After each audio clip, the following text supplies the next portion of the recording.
The video you're about to watch comes from 6 Zoom calls that showcase what makes this project so special. While it only gives you a small glimpse into our world, it would allow you to see the culture we established to create transformative change. If you want to organize Gen Z, you need to understand us. Here is our story.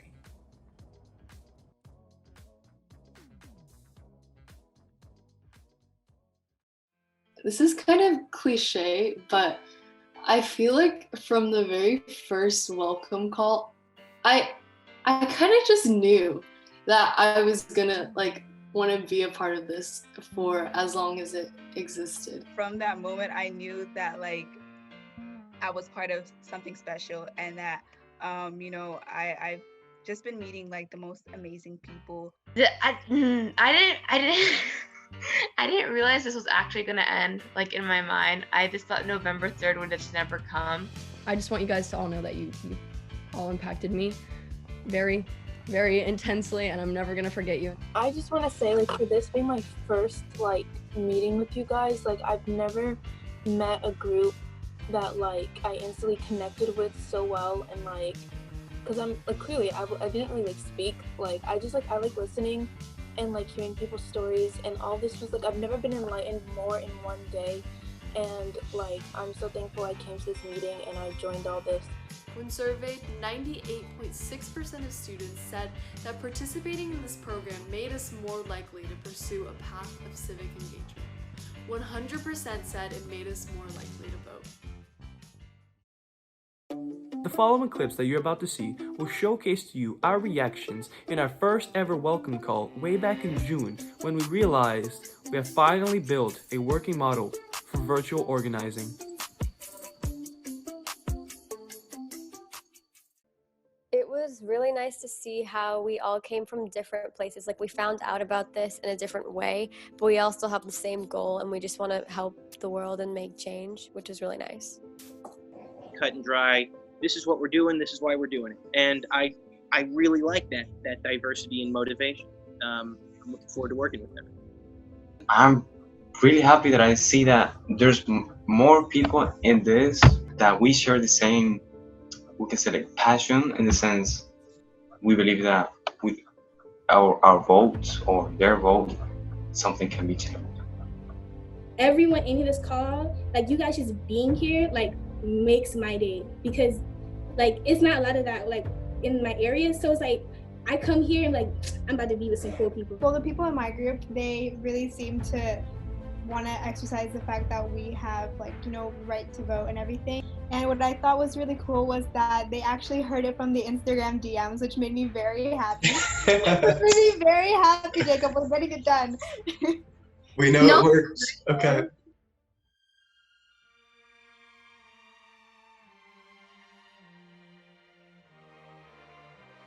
Since we're showing you clips from 6 Zoom calls over the hundreds that we've had, this is one of those times where you won't see is as vital as what you will see.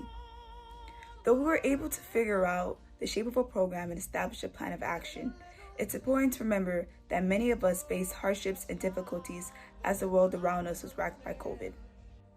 For many of us, the resilience which allowed us to push through 7 to 8 hours per day of Zoom classes, family responsibilities, college applications, and job while still working to better our communities came from a shared understanding that progress is not promised, but always possible.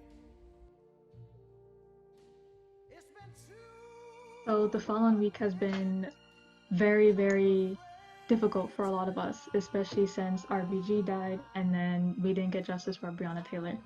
And I know that a lot of people are hurting, and as Jacob said earlier, that we are upset and we're enraged, and that is 100% okay. Now I know that I'm proud to be Puerto Rican, but it's I spent so long hating that about myself, and it sucks because I know I'm not the only one. I know I'm not the only one who goes through that, and that's why I doing this work, because it's so hard to know that you are something being told you're not. So many of you guys have said right now that, yes, I'm an immigrant, but I'm here because I understand why voting is important. I understand that a vote is a power, a vote is a voice in this country. And though I might not be able to vote, I want to make sure that everybody else understands that you're not just voting for yourself, you're voting for the people in your community. I have cousins and nephews and nieces that go through the same thing that I went through. And I love that I can be like a role model to them and make them feel like, listen, you are, even if you are different, you are beautiful. Like, there's nothing wrong with being different. And I really wish I had that person for me.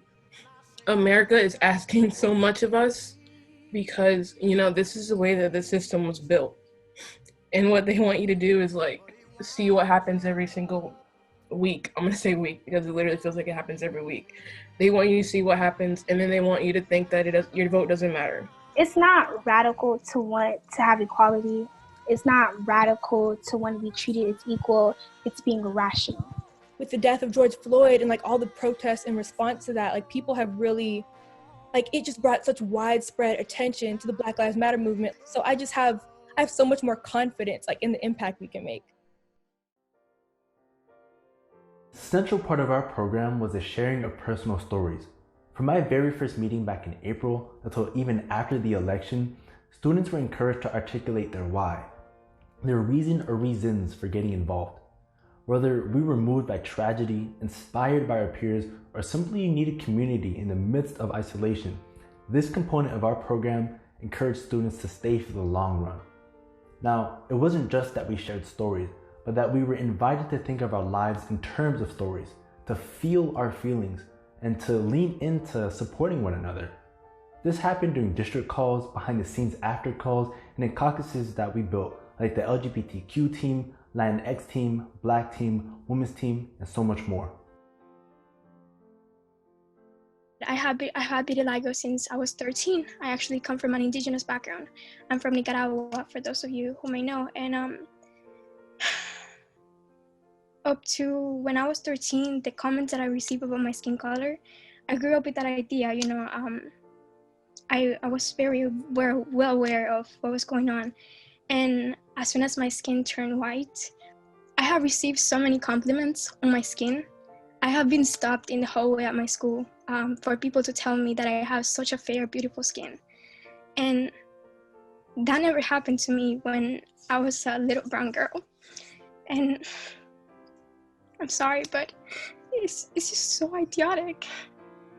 How like we have this concept created of what's beautiful and what can be accepted. A lot of things that I see is people tearing people down because they're different, right? And then we see a lot of people not being used to change or things they're giving up. And that's one of the reasons why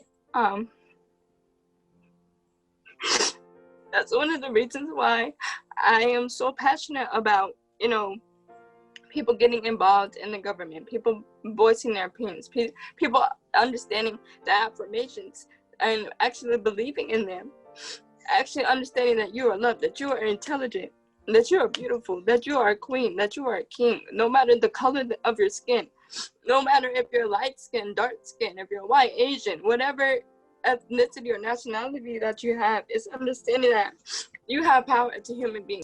It was really nice just talking to you guys and just sharing my story. And yeah, just thank you for listening out and just hearing every single one of you and what you guys have to say. You know, that's what makes the work that we're doing.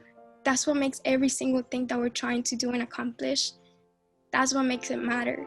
Based on how big this program has gotten and how many people you've brought in, the only way this was ever going to work was that if you came up with the ideas and you built the relationships and you instilled the norms of being compassionate and taking action, and you led the district calls. And you've done almost all of this without any sort of training whatsoever. High school students in the middle of a pandemic, amid all the trauma that's gone on in the last couple months in this country, and all the protests that have emerged to draw attention to the need for nonviolent change, riding in the back of school systems that are like breaking beneath you. There is no harder time to do this. And you're doing it on top of your college apps, your other classes, the jobs that many of you work just to put food on the table. Despite family issues where family's gotten sick or worse, you're here and you have put so much into this program. And I think anyone on this call, no matter what, you're here because you know that at the end of the day, elections are life and death. Organizing is an act of faith. I don't mean that in like a religious way. I mean a belief in things unseen, like the fact that things can always get better no matter how bleak they might feel. That we have 455 people on this call is a testament to your work, that it's always worth trying, that it's always worth trying to close that gap, and that the best way to live a meaningful life is to strive to be that all the time. Okay, we're always going to believe in the humanity that each of us have, and we're always going to try to keep it positive because we don't organize for any party or issue. We organize for each other, of the humanity and potential that each and every one of us has. If anything, this is our generation's first opportunity to really show our impact. Just remember that like we are continuing on a legacy so many people have left for us to fight for our rights. It's nice to see that our generation has taken this to heart and that we're ready to do what we need to do. That's it. We have to become more than what we're meant, like what they meant for us to be. We spread love. We believe in each other. We protect each other. You guys are the best, and I love you guys. I love you guys so much, and I'm so grateful to be here. It's all up to the commitment that we have. I am because we are.